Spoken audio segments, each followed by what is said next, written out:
Hello there, it's time for the newsroom. We're looking at how some of those big stories have been covered, not only here locally but internationally, as well as issues concerning practitioners in the media. We thank you for staying with KTN. Joining me in studio today is Mwenda Kilemi. He's a lecturer at the University of Nairobi, the Communication Department. Thank you, sir, for being with us. Also with us is Dr. Nancy Buka. She's the chair of the Communication Department at the Multimedia University. We also have Ngunjiri Wabogo, who's a political commentator with us. Thank you all for being here. Let's talk about teachers first, because big story here. The teachers maintain, you know, they have to get their money, 50 to 60% increase. The court agrees with them. We're seeing a lot of the other unions coming in support. ODM is now supporting them as well. Government on the other side maintains there is no money. This story, in the manner in which it has been told, Dr. Buka, both sides, we've heard from the government, we've heard from the teachers. Do Kenyans have a clear perspective of what's going on here? I think that would be, you know, whether Kenyans have a clear perspective. Owing to the media's coverage? Owing to the media's coverage. I think there's been balance in coverage. I think both sides of the story have been presented. What is missing is the voice of the victim, so to speak, in all this debate.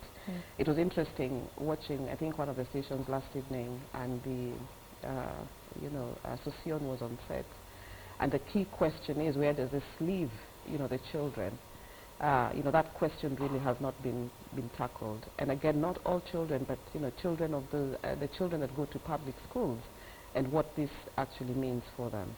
And so that voice has been missing in the debate. I think the bulk of the coverage has been the back and forth between government, TSC, and of course the teachers unions. Okay. And that for me would be the missing link. But having said that, the teachers' strike is not new, and I think to the members of the public, whenever a new term starts, there's always a threat of a strike, and there needs to be closure on this issue. I think we need to be able to trust the education sector without necessarily waiting to see what every new term offers.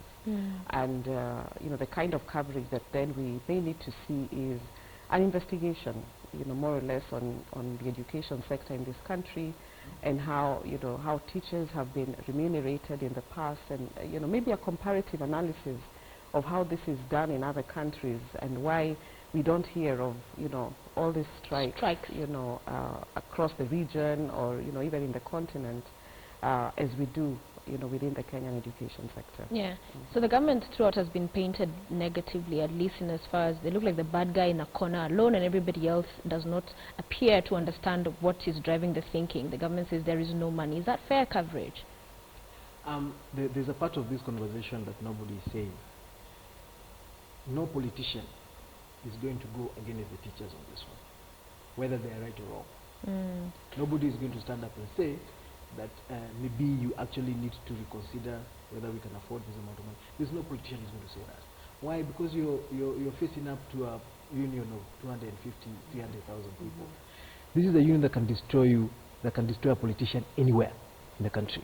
So and you've noticed, even when government speaks, except Kaimenyi and Rotich, who are CSs and not politicians, you don't ever hear anybody else of the usual people associated with the political establishment that is government speaking about the teachers' strike, unless very cautiously, and to say we need to figure out how we are going to meet the obligations of government to the teachers. And this is also one of the difficulties of handling this issue, that you're dealing with a very powerful union that makes it politically fatal to actually go back and say that maybe you guys need to consider this. The other thing that nobody is saying is that other unions, other service sector unions, are watching how government is going to deal with this. Which means that once government pays the teachers, you're most probably going to have a strike from doctors, you're going to have a strike from lecturers, you're going to have a strike from a lot of other service sector.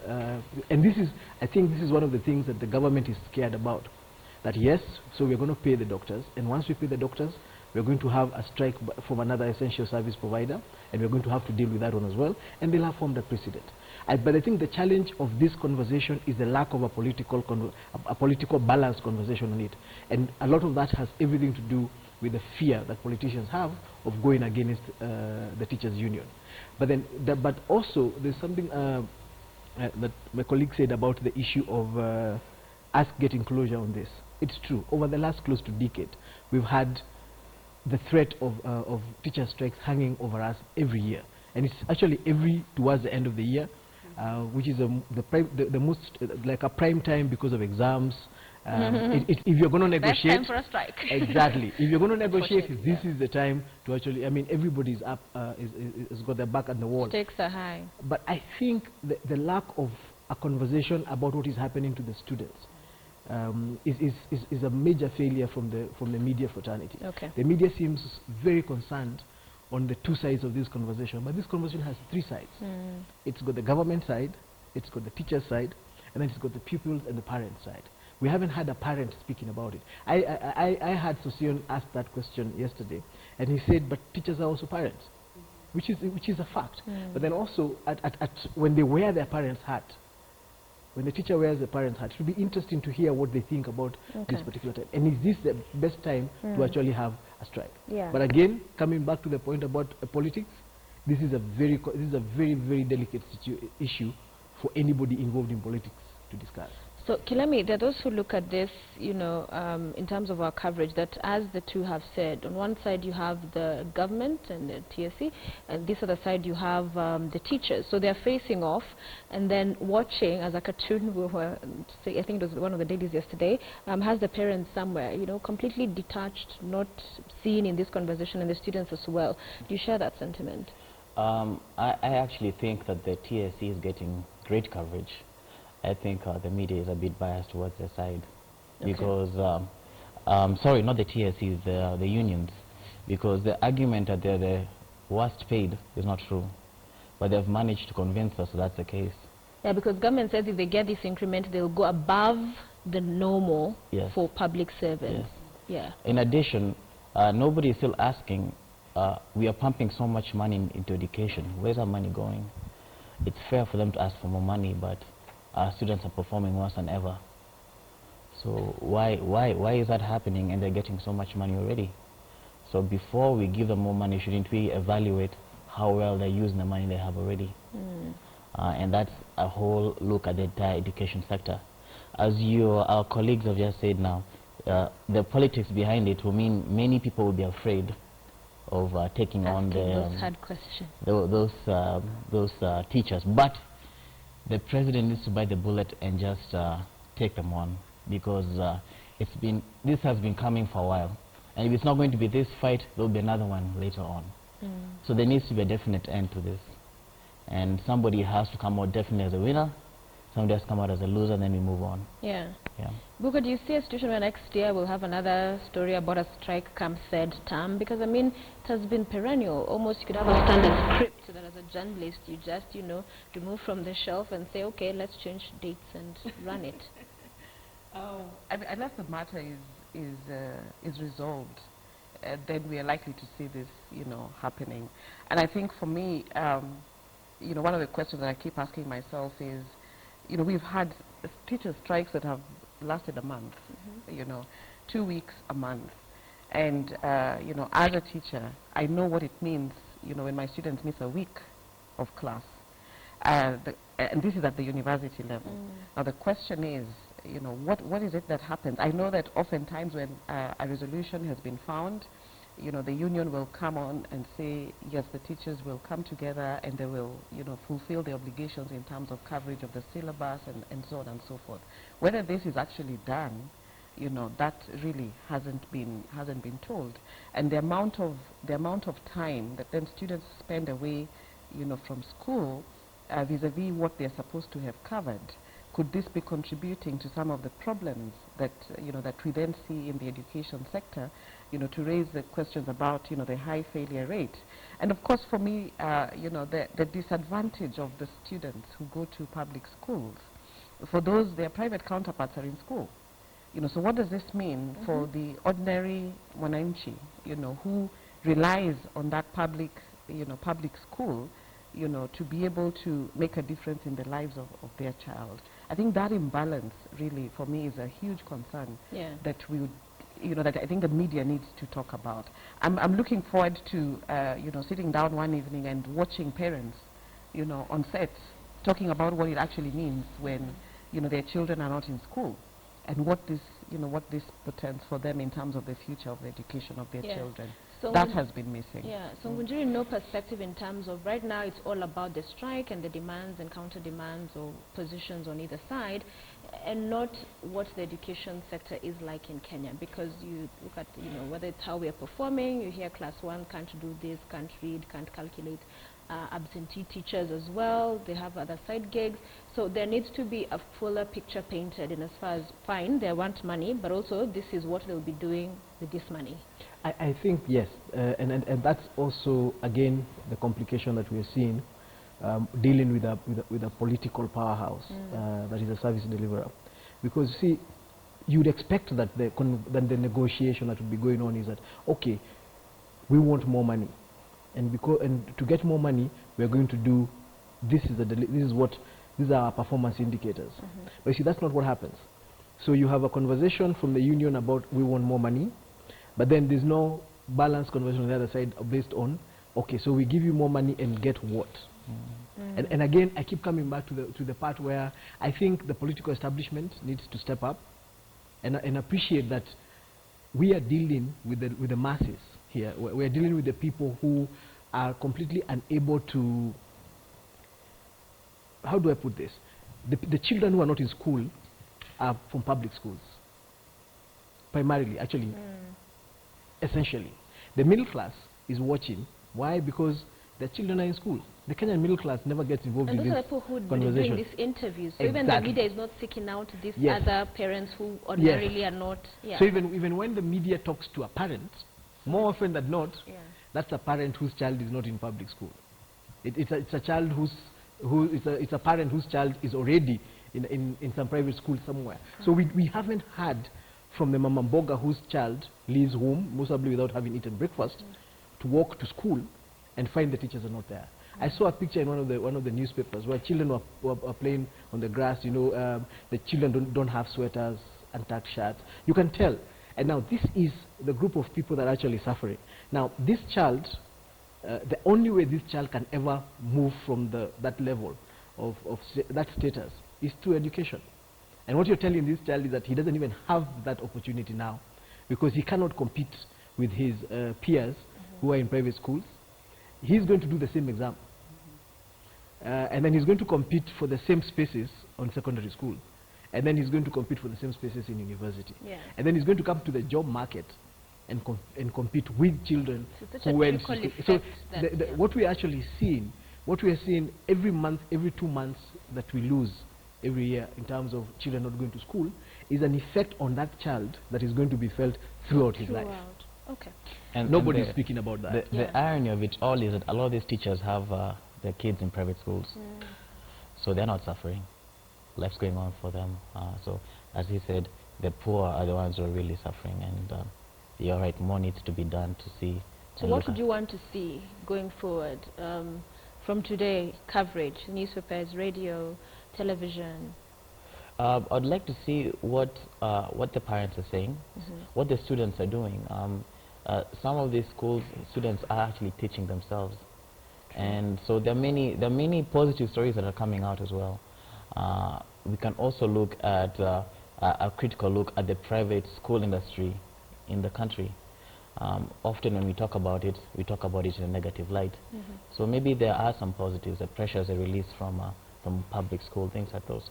So there are many aspects that could be explored. Okay, and we'll definitely be watching it towards something. Yeah, I think for me, I'm looking to, see a lot more analysis of the education sector as a whole and what the strike means, in its entirety, rather than just the back and forth.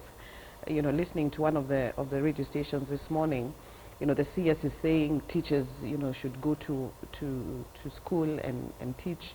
and you know, parents should you know, should take their children to school, and at the same station, you know, Nat is saying, you know, teachers should be as far away as possible. In fact, is it a kilometer? You know, you shouldn't be at least a kilometer away from the school, and you know, that back and forth, we've had it. I'm now hoping that we can see a lot more, you know, analysis of the entire education sector. I would like to see much more of the voice of the, you know, of the victim, so to speak, in this case, and that has been missing for me. Okay. I'd want to see us move away from the adversarial nature of this conversation. Yes. Why? Because, as again, as Sosion said yesterday, the teacher is a parent, is a taxpayer, is part of the system of government in the country. We have created two antagonists, while we actually should not have antagonists. I feel personally that, one, we should never have reached this far. I think this conversation should never have gone to court. I feel as if the Cabinet Secretary for Education failed in allowing this conversation to escalate to the point it has reached. But then now that it's reached there, I also think that NAT needs to also reach out across and let them have this dialogue, let them have this conversation. Yes. If we have a situation, you know, I've been hearing the court has given has made a ruling, and because the court has ruled that you must pay, then you must pay. And we have government on the other side saying we cannot pay. So something will have to give, and something has to give. But in the meanwhile, again, we have the students and we have the parents who are watching, and they have no alternative. They can't even pay for tuition.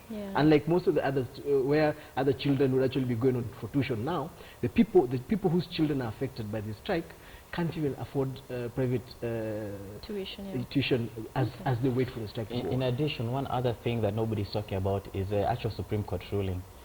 I think there needs to be discussion about our Supreme Court and how they made that judgment in a vacuum. These are very smart people. They knew the situation of the country, yet they went ahead and asked for them to gather money, knowing the implications. So we need to discuss the Supreme Court rulings. Did they ask for them to gather money, or did they ask that the issues be canvassed at the levels they were in first before the Supreme Court is engaged? But essentially what they did was said they need to be paid. And the Supreme Court cannot be giving out decisions not taking into context the situation of the country. We need to have a more... But when you say that, because I imagine all of these submissions, the government is coming out and submitting, TSC, Treasury is putting in their documents there to show, by the way, there's no money. So as you're making considerations, note there is no money. So are you then saying these courts are completely not taking into account one side of the debate or submission or hearing? I think what all these issues are being caused by the court making that decision. Okay. And there must have been another way they could have done this. There could have been another way that could have averted all these problems, because they're the ones who have set us up on this collusion course. So you say the courts are being activist-like? No, that's not that's a bit extreme. That's a bit extreme. I think it's a fact. One of the things that the court did is say that the teachers need to get paid. And I agree that teachers do need to get paid. You see, the problem that we have is that we have TSC has formed the habit of promising and not delivering. So to the point where now they no longer have goodwill. Because they've always promised teachers. It's the kind of conversation where you promise because you want something from the teachers. And it's usually a political promise. We will sort you out. Elect us. Like now, what the opposition is doing is playing the politics of this game. Telling them, you guys need to get paid. In fact, if we were the ones in power, we would pay you. So what will happen is that the union would support the opposition, then the opposition gets into government, then they can't pay, and then they're back in court. But so this needs to stop, and this is where I said with the teachers, they need to have a complete settlement and agree this is what you can pay. Okay. Then pay it. And we'll wait to see how that story develops in coming days. But another big story, we saw our superstars arrive in the country yesterday morning, and it's Kenya on top of the world, pretty much. And we'll look at how the international media covered this, because it was huge for us. History made with us finishing at the very top, also our first gold medal with Yegos in javelin. Locally, Doctor, did you do a good job? And we'll put up the headline, or one headline and back page. It was one full one of the Standard that had all of these champs. But what did you make of our coverage? I was very proud of the coverage. First, I was glad that I think for a couple of days the front page was not dominated by politics, and that for me was a huge plus. That you know, that the media was sensitive to the fact that this was something worth a celebration, and you know, the headline "Top of the World," you know, really, I was really excited. Yeah, you know, we've not yet gotten to about that one, Director. Sorry, just Yeah. change to the other headline for the newspaper. We're not yet on that story. Yeah, so that was you know, good coverage. It was interesting yesterday at KICC, you know, when they were being hosted by the CS Tourism, that you know, every speaker who came up, you know, I was watching that. Every speaker who came up was, you know, had a lot of accolades for media in terms of how the media covered, Oh, really? you know, the whole, you know, the whole Athletics. the whole athletics and the homecoming and all that. And everybody stood up and said, the media has done a good job, the media has done a good job. It's not every day that you get people appreciating the media for what they have done. And in as much as it's a good thing, it's also unsettling when people are very happy with how media has covered, you know, various issues. I guess there is no way of being unhappy with how this one was covered, but hey, then again. Yes, so, and of course the fact that, you know, media was following these people, you know, throughout, media was bringing attention to the world, and even to Kenyans about, you know, what was happening in Beijing. And then the fact that the media was there at the airport in the morning, there's been a lot of, you know, praise with regards to how, you know, the Kenyan media has covered this. So just every speaker who stood up, you know, had some good words for media. You know, we never get that. Media doesn't get that all the time. So that was different. Okay, Yeah. Chilemi? I think who can complain about the coverage? It was great. The one thing that I did notice, and it's a critique about more of our sports stars, is that the ones who are succeeding are the ones who are doing sports that are based on personal effort. You know, running, javelin, all those things. We don't do so well in professional sports. So that speaks a lot about our own professional bodies for sports and how they're handling things. Because we are only managing to really be out there when we're doing it on our own evolution. So it would be great to see us talk about what's happening in the professional sports aspect of it. How come we can have such individual athletes that are so great, but when it comes to professional, organized sports, we're not doing so well. Yeah. Yeah. So we covered the triumph very well here from our guests this morning, and many have said that. But in terms of the issues that these athletes have, Michael, my colleague, interviewed Diego before he left for the athletics, for the games, and one of the things he said was their promises that had been given to them by government, you know, before, after they performed well and not delivered. And so you look at what we saw yesterday, all of these deputy president, all of these government leaders and everybody, county government as well, out there celebrating and happy, everyone wants to take a picture with them, to be seen to be part of, but then that's it, largely, it appears. Yes, and I think that's a massive failure on the side of government. On the issue especially of supporting sports.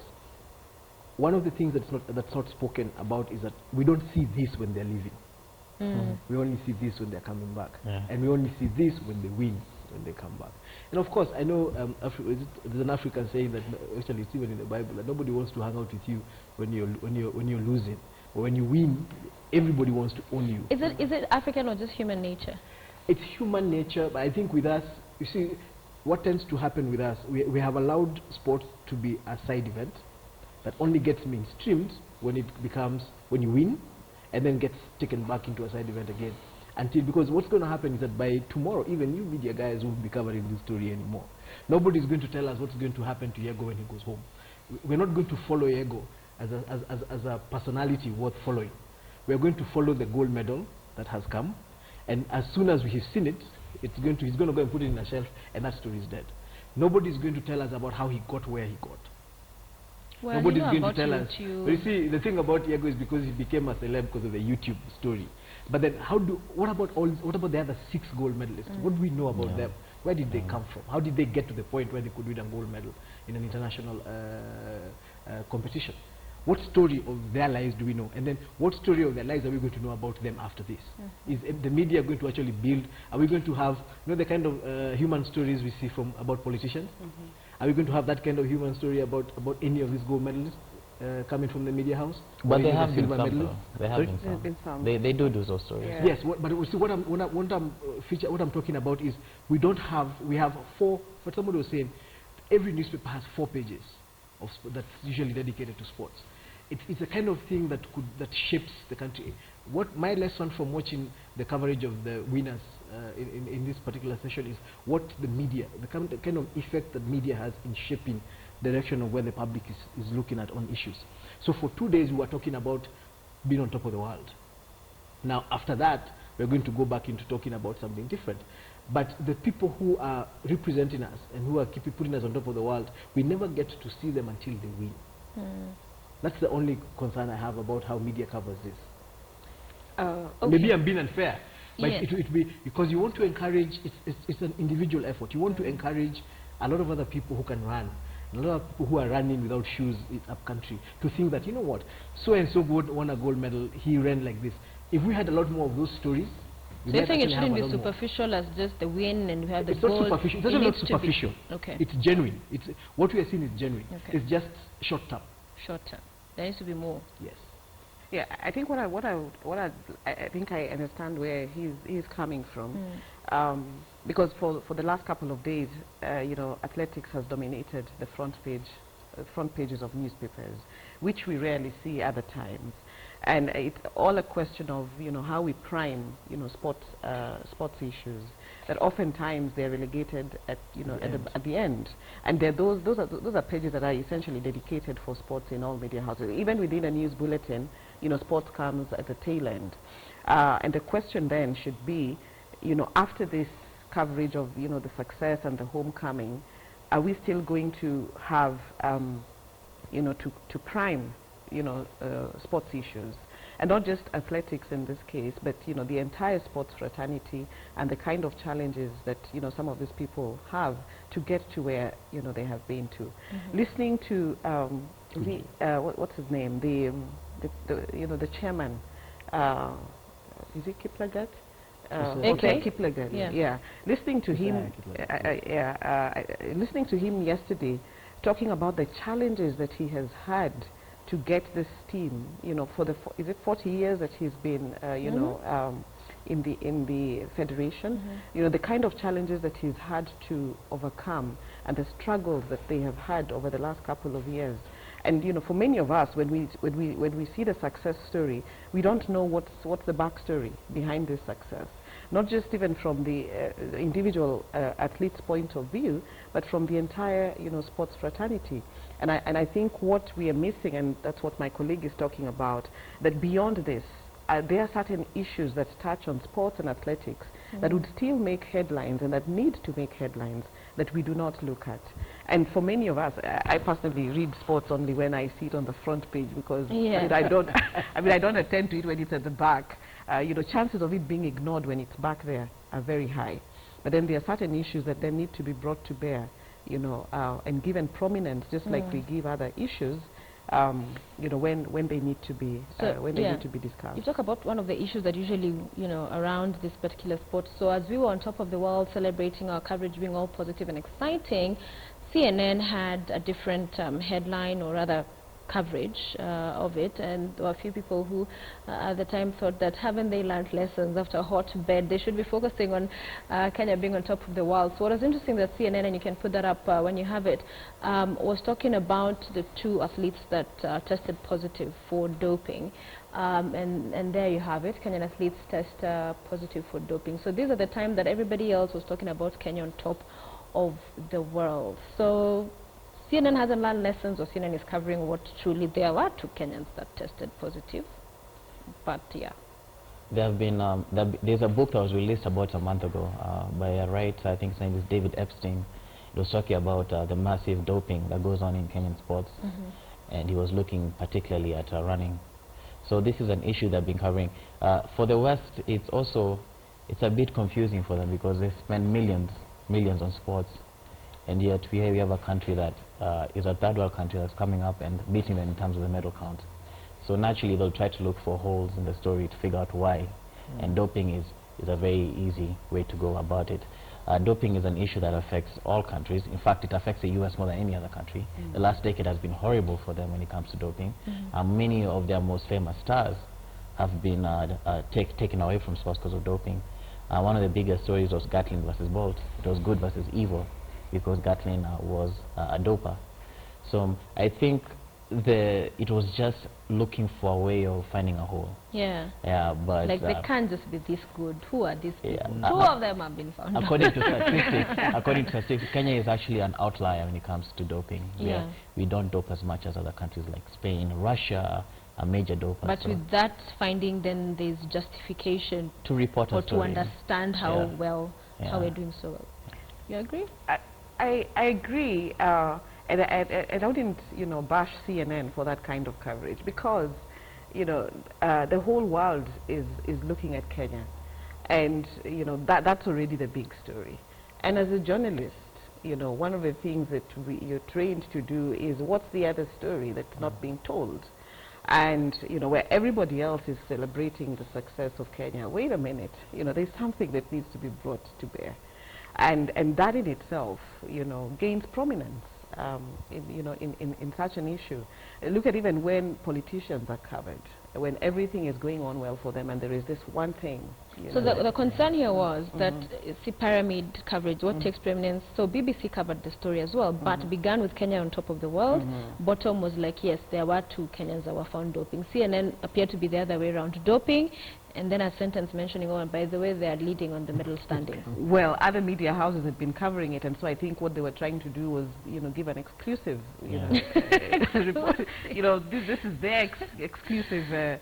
Well, it was not an exclusive. Everybody knew. In fact, the question should be, Kenyan media did not highlight that. Was it deliberate not to take the thunder from our people? It would have been deliberate, and I guess, what is it that the public in Kenya would have wanted to consume? What we would have wanted to see is that we are on top of the world and celebrate the success. Yeah. So I don't think Kenyan media, fell short in its, execution of that story. They did what they needed to do.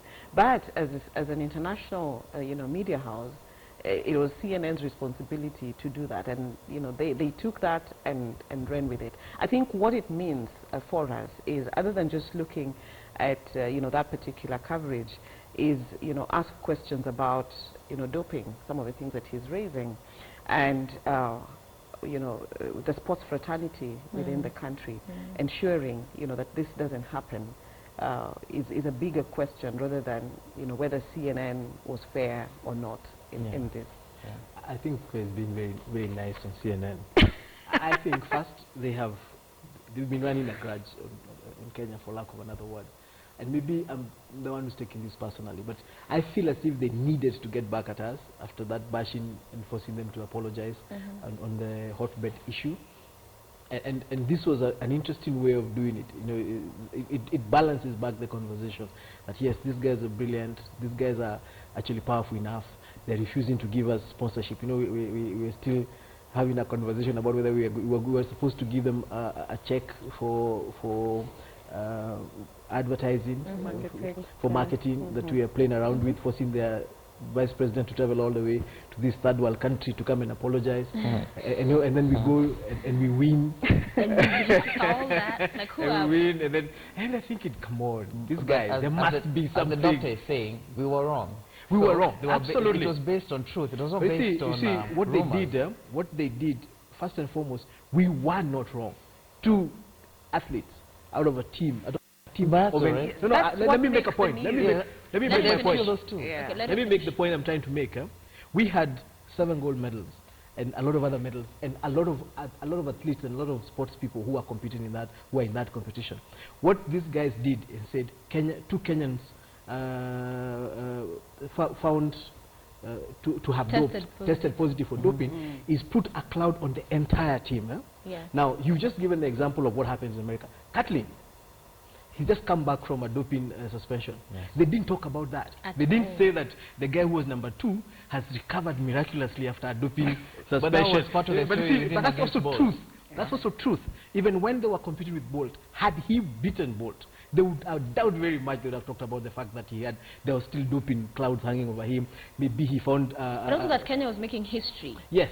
Top of the world for the first time. For the first time. And not only for the first time, we actually bet first world countries, as you said, who invest a lot on the sports, whose sports people are professionals.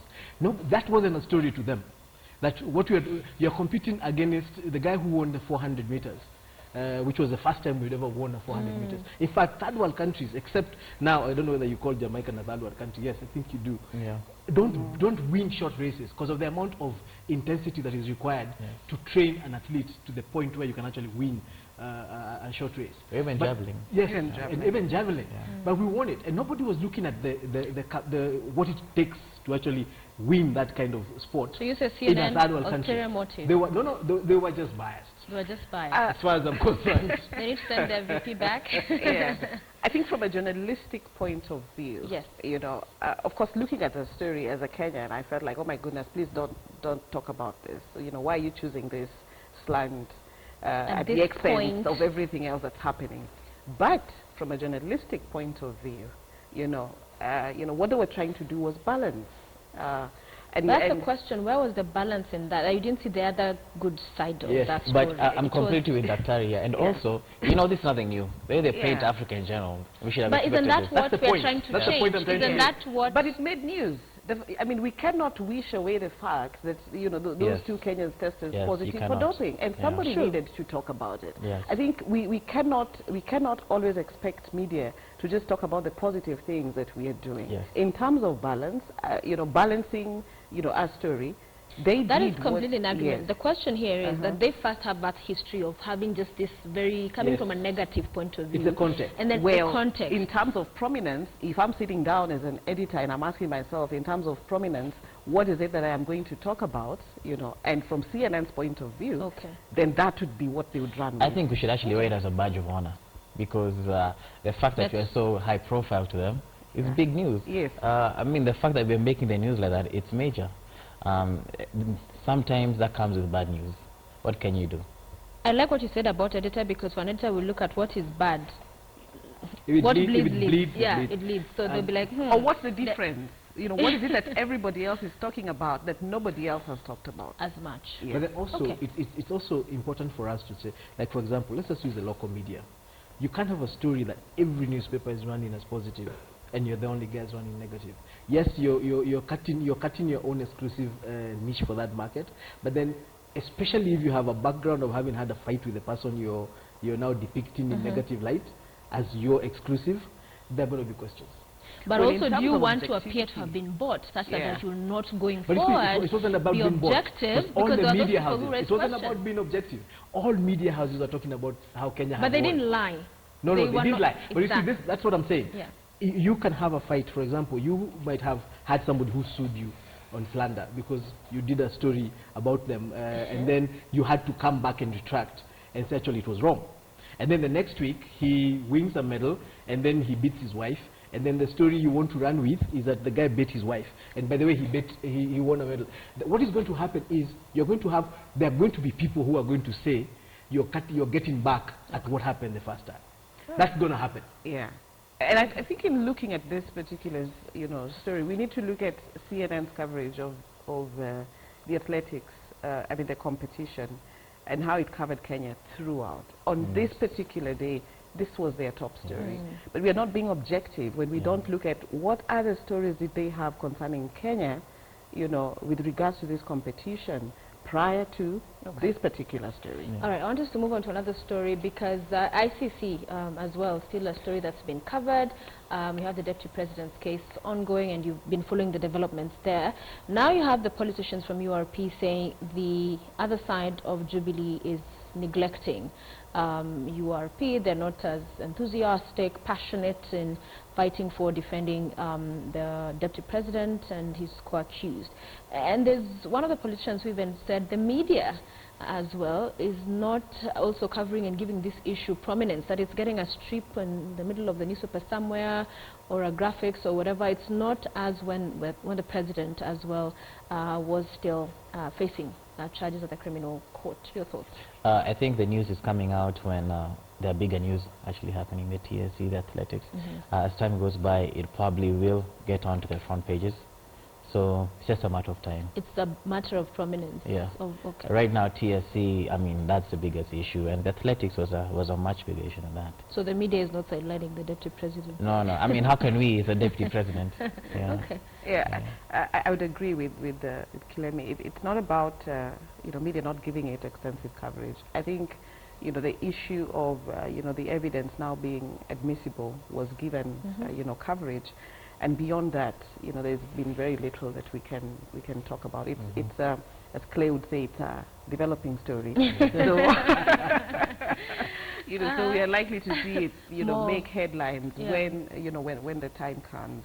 I wouldn't blame, the media in terms of that kind of coverage. I think, one of the things that this does is, the deputy president has other obligations that are that he needs to undertake. I mean, one of them was seeing him run yesterday to meet, the athlete, the team, coming in from Beijing was big news, and that was good. Yeah. And I think focusing on other issues of national development, would then should be covered more extensively. And when the ICC issue then comes up and it warrants the kind of attention that it should get, then we will see it there.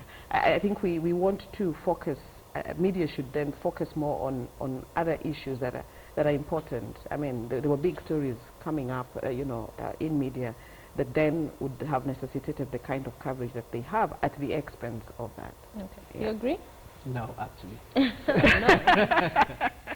There was an American vice president who said that the difficulty that being a vice president is just one of the most unglamorous and appreciated jobs that there is in the world. And I think he used an example of, it's not worth the spit of saliva or something. I think it was George Woodrow or somebody, one of the American presidents. And that's the fact about being a deputy president. In fact, the reason why William Ruto has so much coverage is based entirely on his personal efforts and his charisma and his capacity to step out and do things that are not normal. So like yesterday when what if he didn't go and run yesterday at the airport? He would not be in the papers today. So it's his capacity to actually identify and step out and do the abnormal or the extraordinary that gets him the kind of coverage that he gets. But in normal circumstances, being a deputy president or being a vice president in any country in the world doesn't attract as much news as being president. So one of the things we are seeing, because for example, they are using the argument that there are other news. There are bigger stories. But if it was a president's story, that the ICC was about the president, despite the bigger news, it would be happening. It would be the main story. So what is happening is that what the deputy president is suffering from, that plague of being an assistant, of being a deputy to a big person. Whereas where you really cannot get, you cannot really be the story. You can never really be the story because there's another guy who is bigger than you who is the story. So you're always the extra story. And then at the same time, he's in a situation where he's fighting literally for his political and personal life in international court. And I can feel the frustration with URP because there's certainly no balance between what coverage he's getting and in fact even the attention, the public and national attention on his case as compared to what was on the president. But I don't think it is deliberate. I think it's everything to do with the circumstances of their position. Okay. And this goes back to when they were running. You know, when you're running for office, you're all equal. Whether you're in opposition or it was both sides of the political divide. The attention was on Kalonzo, Raila and Wetangula, nearly at a balanced level. The attention was on William Ruto and Uhuru Kenyatta on a balanced level. Immediately you get into office, the protocol, the spoken and unspoken protocol kicks in. And then what you start seeing is that the guy you guys were on equal terms with is no longer on the same level with you. And what he does, even when he does something that is not as important as what you have done, he takes precedence and then yours. And you're going to have, and for a situation like this where For example, the entire Rift Valley political establishment is very, very concerned about the direction the Deputy President's case is taking. At that moment, this is the biggest story to them. And their fear is, how come nobody else is thinking this is a big story? Big. Okay. But I think that you're not giving the Deputy President enough credit. He probably is the most powerful deputy we've ever had Exactly. in our history. Yeah. Yes. And he actually has roles that he's in charge of, not like previous Vice President. Secondly, all of Sunday we were talking about Ruto. The whole of Sunday we were talking about Ruto. So it's not like he doesn't make it to the news. He's always in the news. Yeah. See, this is the point I was making. What we get on this particular Deputy President has a lot to do with him as an individual, not his office. I don't know whether I'm making my point. Okay. Well, That I don't think you can really separate Yeah, him you from cannot. the office. This is we're And his looking office at is quite powerful. Vice Yeah. President Yeah. and Deputy. First and foremost, he's the first Deputy President we've had. Yeah. He's the first part of the presidency. Yes. There's something people don't understand. Unlike former Vice Presidents, who were ministers, who had a minister that they were a minister that were in Minister that they were in charge, charge he of. doesn't have a ministry. So, whereas Kalonzo could actually had a particular mandate that he was involved in, Portfolio. that he could use to perpetuate his political and development structure, the Deputy President has to actually step out of whatever constraints are put on his office and keep pushing the envelope, so to speak, for him to actually attract news. Unlike the president who goes to church nondescript on Sunday. But that's nondescript, news. you get what I'm saying? That's news. That's news Imagine. because That's he does news. that. Because Yeah. no president has done Yeah. that before. Let's use the same example with the deputy president. That the deputy president takes three cars and nondescriptly drives into a church and leaves. Tell me it would make news.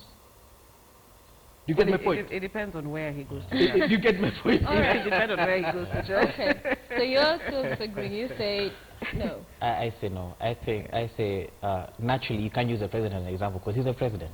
Whatever Exactly. he My does, point. That's what he's That's saying. my That's point. his What- point. whatever he Just does make my makes point. news. No, the argument that you're making that he doesn't get enough coverage is not true. No. I'm not saying he doesn't get enough coverage. I'm saying that the coverage, there's a certain When pecking it's order of the kind of coverage he's getting. In fact, he gets a lot more coverage than he would get if it was not William Ruto. The Because individual. as an individual, because very few deputy presidents are going to go to the airport and run. So do you think his Because story he should have does been, that. do you think his story should have covered the news more than the TSE and the athletics? No, if he had been the president, he would have. That's the point I'm making. I think you're not. Yeah. The You point get I'm his making point. is that the reason, when you see, we've got this feeling that there's a lack of coverage on his story as compared to what's happening with the president. And the point I'm making is that, yes, it is happening, and it's because of the nature of their offices. Of the office. Yeah, Yeah, but I think that's when true. we say that the coverage has not been extensive, I think we shouldn't just look at selective stories. You know, ICC issues made headlines, you know, for a long time. So looking at it in totality would be the way to go, rather than go about evaluating media's performance in terms of how they've covered, you know, him, you know, with regards to ICC. It needs to be looked at complete rather than just you know, episodic coverage. All right. Let's talk about one international story. And you have Al Jazeera editor writing a blog post and advising and saying that as Al Jazeera they were taking a position with all of this migrant situation, refugees if you like, that's going on in Europe, that they would refer to them as refugees, not migrants, because then his argument is that that word is dehumanizing, it is derogatory, and that's attracted many hits. Many people agreed, there are those who disagreed, who felt, you know what, it is what it is. Does the media need to, in this particular case, for example, come out with positions? Because Al Jazeera just came out and said, okay, we are going to do this. We are going to refer to them as refugees. Yes, there are migrants sometimes in that mix, and we will try and separate the issues as much as we can. Doable? But see, this is a part I don't understand.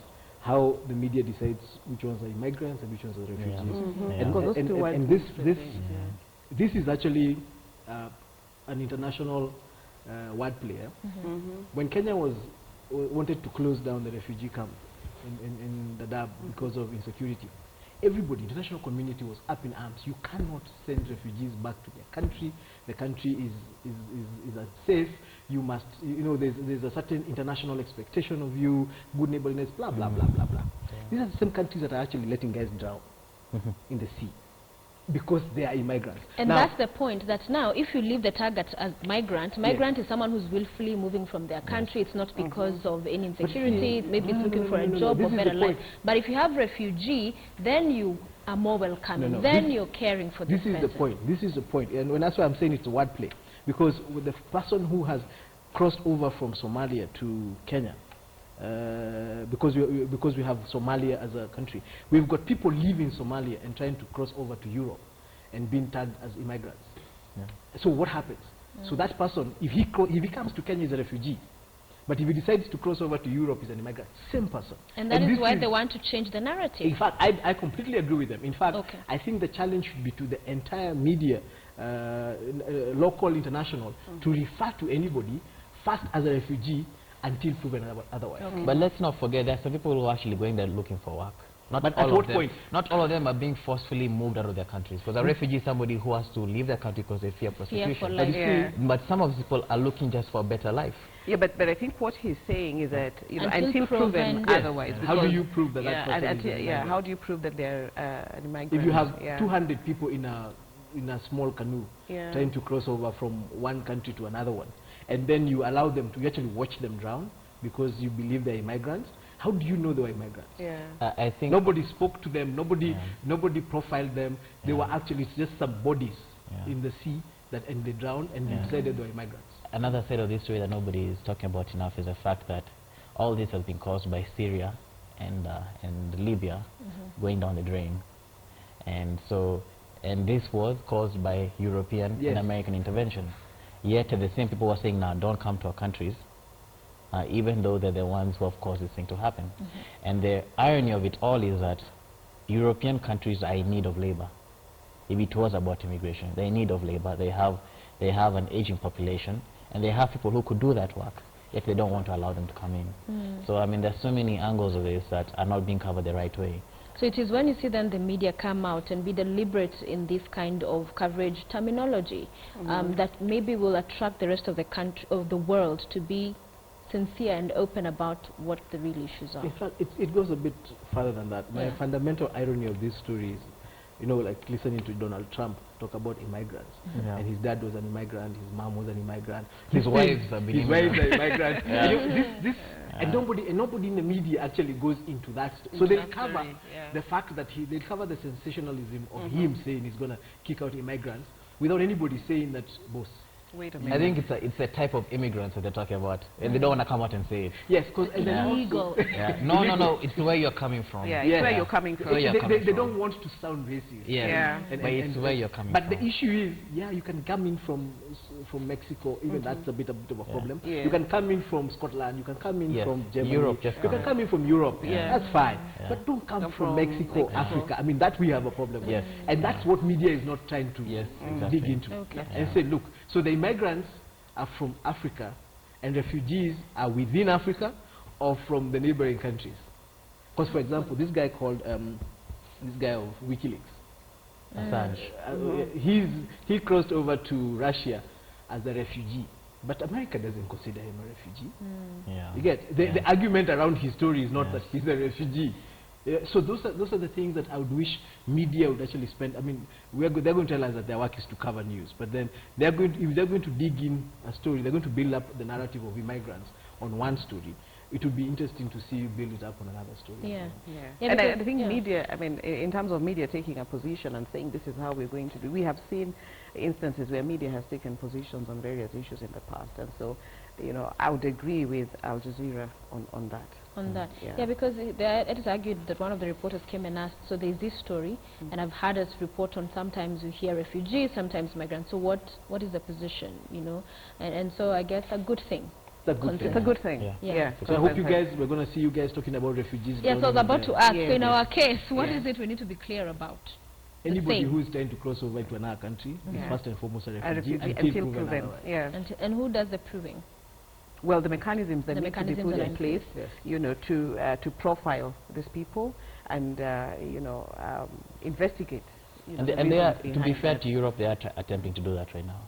Figure out prices where they can figure out. Are they? Some are being quite actually, not Hungary putting up I heard a what wall. Angela Merkel said about this whole story about immigrants. I think part of what they're scared about, a lot of countries have a law that says that if you land on their soil, then they must first, they must accept you, and then now start processing you. And that's what they're worried about. The processing you could take years before they decide what happens. They have to figure out whether to extradite you. They have to cover the cost of extraditing you. So a lot of them would rather stop you from getting into their border. And what they're using, the means that they're using to stop people, are the kind of means if we as Kenya try to deploy at our border to stop Somalis from getting to our country, we'd be cited for human rights I mean, Kenya alone has more refugees than most of those European countries combined.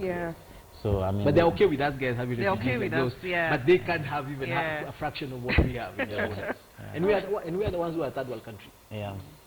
All right. We will see how that one continues. I mean, the stories are still being covered. But the Star has appointed a public editor. The Nation did as well a while back. Doctor, you are both teachers in this, lecturers in this field. Why is it important to have a public editor? First of all, I first commend the Star for doing that. And they had one. They've had one before. And then I think there was a time when they engaged Codibath to also serve that purpose after the previous one left. It's a good thing. I think it is something that needs to be appreciated and congratulated. I think now Nation and the Star have, those are the ones that we know have public editors. And essentially what the role of a public editor is they are the voice of the audience. Talk about, they're not supposed to be friends with the editor, at all. They're supposed to be the voice of the public within the media house in terms of how certain issues have been covered, and basically be given a page, and whatever it is that they write, or space, whatever it is that they write must be reported verbatim. Whether that happens or not, again, that's debatable. But even in some of the successful media institutions, the New York Times, the Washington Post, have been known to have a public editor. And part of this is the media's role in terms of social responsibility, and the way that media then ensures that they're fulfilling that role of social responsibility is putting in place a public editor and empowering them to be able to do what they're supposed to do. I think going forward it would be interesting to see the kind of writing that comes out from the public editor's page, because they're supposed to work devoid of interference from media houses, and have conversations with editors in terms of how they have covered certain stories. I remember when Karen was the public editor at the Star, there are many times she engaged not just the internal editorial team, but other stakeholders, the media council, the communication authority, those in the academy, with regards to how the Star was covering certain issues, and that essentially should be the role of that office.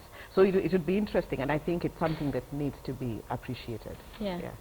Do they get prominence? Do the people get to feel this work that's being done, ordinary citizens, in as far as this person and this office been created in the media house? First, I don't think most Kenyans understand what the work of a public editor is. Yeah. As far as they're concerned, that's why I said with asking what. This is just another editor, and I'm sure, and I remember the first time that Star put the advert that they have a public editor, and some guys asking, Allah, so where are they particularly focusing on Zamani because I'm Mzungu. I remember having a conversation with them. They were trying to figure out, so are they putting this particular editor because she's a white woman, or how come they never tell us who the other editors are? Why is this one in particular? So most Kenyans don't understand the work of the role of a public editor. And then I think also we haven't gotten to the point, okay, first having a public editor in the media houses that are getting, and maybe we'll see one in the Standard soon, it shows a certain progression in media, especially in print media, in managing the content that comes out of print media. It's supposed to be an internal affairs department of the media house that comes back, that is able to, using the same platform of the media, counter or balance a media position, because we have editorial policy a lot of the times, and you want to have, you assume that the public editor is going to be the counter to that editorial policy and say, fine, we have this as our editorial policy, this is the true story we're running with, these are the positions we are taking on the issue. Our journalists are following stories like this. You want somebody else who's able to challenge them and say, but then why didn't you also show this side of the story? For example, the example we used of the CNN story, we'd assume that had there been a public editor, you'd have been asking the questions of, by the way, don't you think we look funny writing this story about Kenya after having a tiff with them 2 weeks ago and having had to apologize? Doesn't it look? And then explaining why it is not. See, now the explanation was given about why this was a big story, why it was an exclusive story, is what you expect to hear from the public editor. That balanced counter to this is challengeable, but then this is what this could have been the justifications of why that was the main story, so that the public gets to understand why the media house or why the journalists are taking a certain position, but then the public also gets a voice in that media space, because a lot of the times what we read in the newspapers doesn't have a public voice. It is just it's positions that the media has taken, the journalists have taken, the news that they're reporting. Nobody is responding to that news. Yes. And that ideally is what I imagine that the public editor would do. In addition, I think more than any other time, traditional media is being challenged by other forms of media. Social media. That are getting closer to the people. So any situation where we can have media houses like Standard have a voice for the people, get closer to the people. This is a voice for the people. Yeah. This newsroom. Public. This is it. Yeah. This is it. That's great. So it's a good move. Okay. But this is your public editor version of the TV show. Yeah. This is your public editor version. And we've seen others follow suit, you know, across. So you set the trend on the TV side. So in the newspaper side, you were dragging a bit behind. Just throwing that in there. Just throwing it in there. But okay, so we will wait to see what type of material will be churning out from there. But as we bring this to a close, in terms of, we had the Constitution promulgation anniversary, that is the other day, and a lot of the coverage then was around the path and the journey that we have walked as a country. What has not been done? What have been the challenges? Who's let the other down? As the media, have we been able to, 2010 Constitution, 5 years on, issues notwithstanding, cover all of that? I mean, there have been many interviews, there have been many stories that were done around even the laws that are still pending. But Buka, did you get that sense that we've told that story throughout, well, from the journey we've walked as a country, the former constitution and what we have now? I think the bulk of the coverage was on the commemoration of 5 years rather than, the real issues. And part of it would be, in terms of covering the gains or the challenges, there is need to demystify the Constitution, the 2010 Constitution, for the public. And I guess that's part of the challenge in terms of, the kind of attention that it's likely to get, because very many people haven't internalized the Constitution and what it actually means, for us as a country. And part of the coverage, I don't think we need to wait for 5 years to say this is how far we have gone and these have been the challenge. I think it needs to be an ongoing, there needs to be ongoing coverage of trying to demystify what the Constitution portends, what have been, the gains, what are the laws that, we still need to. That hasn't been done? I don't, from a public's point of view, I mean, for us, maybe where we sit, we interact with, the Constitution from time to time, and we've internalized it. But for the public out there, have they done that? I don't think so. And how does the media do that? Do we have sessions of, hey, Constitution reading time? Not necessarily. I mean, that? not necessarily Constitution reading time, but bringing in. I think in 2010, when we promulgated the new Constitution, there was a lot of that. We had, I think there were lots of experts coming in to talk about the provisions and all that. But after that, I think that died, and we need to reawaken, public attention and draw public attention to what that particular constitution portends for the country. That has been missing. I mean, it can be done, the same way that it was done 5 years ago when we promulgated the constitution, so that you have you know, you have the public involved and you have the public internalizing, you know, the Constitution. Okay. Yeah. Shilemi? I think the coverage has been good. I think the coverage has shown the growing pains of a new constitution. It was never going to be as easy as just voting it in. A lot of the problems you're seeing with governors and with ministers, MPs, senators, that should have been expected. And what I would like to see is how other countries that have had a new constitution halfway through their lives, what has happened? How have they managed? Are they managed just as well as we have, worse, or even better? I'd be very interested to find out. Yeah. And Gunjuri, also this coming in the backdrop of those pushing for a change, referendum. So have we put all of this together to tell one broad story that 5 years on, there are those who feel there are certain aspects of this law that are not right, some to as much as changing the election date before we try out a December election, and there have been, you know, those who've argued it's for whatever kinds of reasons. So there's a lot when we say the Constitution. It's such a broad document and so many issues therein. So have we attempted at least to do it justice? I'll be a bit biased on this one. First is because I have a major problem with how media doesn't contextualize a lot of the stories it covers. And so we have a situation where 5 years down the line, and we all wake up and we're like, hiya, it's the 5th anniversary, and we need to talk about this story. And that becomes the story for like a week. And all we're talking about is that it's 5 years since the promulgation. But it's like 5 years that just happened in a vacuum. You know, nobody, we didn't talk about this 4 years ago, we didn't talk about this 3 years ago, we didn't talk about it 2 years ago. So that's the first thing. The second thing is the way the conversation you're hearing doesn't compare with what was there before. So you don't hear the conversation of before the new constitution, this is what was happening. After the new constitution is what is happening. What we are hearing is the new constitution is like this, while it should be like this. Yes. You see, we are comparing between what we have in an ideal rather than between what we had and what we have and what we had and what we were moving away from. So we're not saying media space or democracy. This is what was there. The reason we changed the constitution is because we were looking for this, and now after we change the constitution, this is what we have. We're not hearing that story at all. So we get a lot of focus on what is not being done or what has not been done in this implementation of this constitution. We didn't hear a lot about what has actually been done. So again, if it bleeds, it leads. So we are focusing a lot on the negatives. And the problem about the constitution, that's why the story died very quickly about the 5-year implementation. We don't have too many things that haven't been done.